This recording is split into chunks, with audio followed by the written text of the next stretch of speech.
politics is not for the faint of heart. Politicians often have to face fierce criticism and a steady stream of resistance from those that they disagree with. This is especially true of the woman that we're going to profile today, Shirley Chisholm, who had to stand up to all the obstacles that politicians normally face, as well as the racial and gender barriers for women of her era.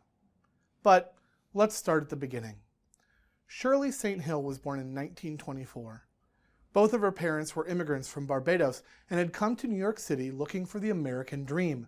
However, they struggled to balance the demands of a working life and raising 4 children, so they sent Shirley and her sisters to live with their grandmother in Barbados.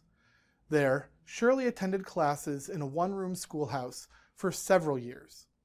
She didn't return to the United States until later, attending one of the few integrated high schools. Then, she moved on to Brooklyn College.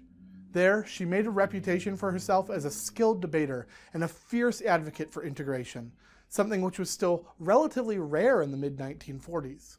Once she graduated, Shirley quickly turned towards public service. Her first job was helping as a teacher's aide at a school in Harlem, and then she soon became a teacher in her own right. She then became the director of a Brooklyn area nursery. And then around the same time, she met and married a man named Conrad Chisholm, an immigrant from Jamaica. Now, if she'd continued on in this fashion, Chisholm would certainly have helped people, but we probably wouldn't be talking about her today. However, in 1953, she became involved with the efforts to elect the first black judge in Brooklyn history. After the campaign ended, Chisholm and others stayed involved, forming a new group called the Bedford-Stuyvesant Political League. Soon, Chisholm was involved in numerous political organizations, such as the League of Women Voters and the Brooklyn Democratic Club. She worked tirelessly to recruit other African Americans to the cause, making every organization that she worked with more diverse than it had been before. Then, in 1964, when one of the candidates she was working for was appointed to be a judge, Chisholm decided that she would run for the empty seat in the New York State Legislature. Though she was well known and respected, there was reluctance to support her because she was a woman. However, Chisholm didn't back down, and she won an overwhelming victory in the election. She'd done so by appealing to women voters and those who felt disenfranchised. Once she was in government, Shirley helped to eliminate the requirement that voters pass a literacy test to vote in New York, and extended unemployment benefits so that they could also cover domestic workers.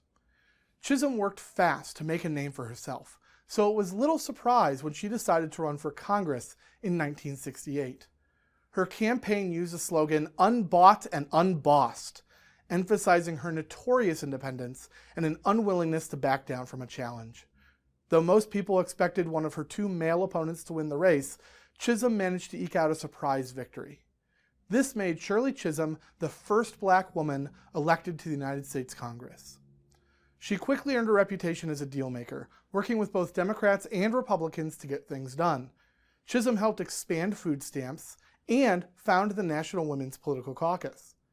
In 1972, Chisholm ran for president in the Democratic primaries, becoming the first African American and only the second woman to have done so. However, this was one challenge which her meteoric rise couldn't overcome. Though she received a lot of attention, most people saw her as merely a symbolic candidate. During the campaign, she often clashed with George Wallace, the governor of Alabama, who was a staunch supporter of segregation. In May of 1972, an attempt was made on Wallace's life, and he was shot 5 times, leaving him paralyzed.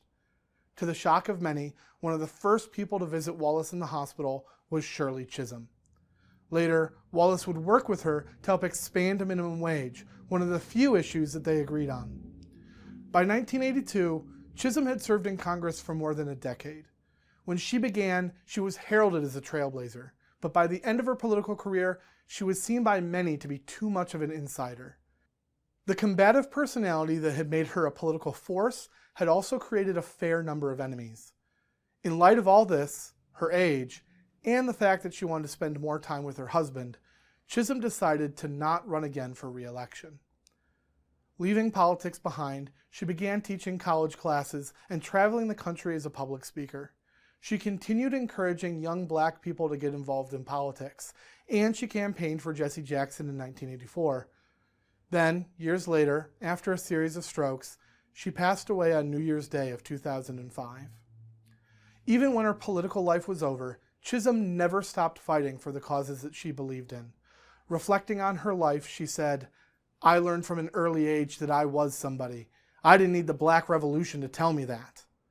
Few people have been so outspoken, and fewer still have left behind such a big impact on society.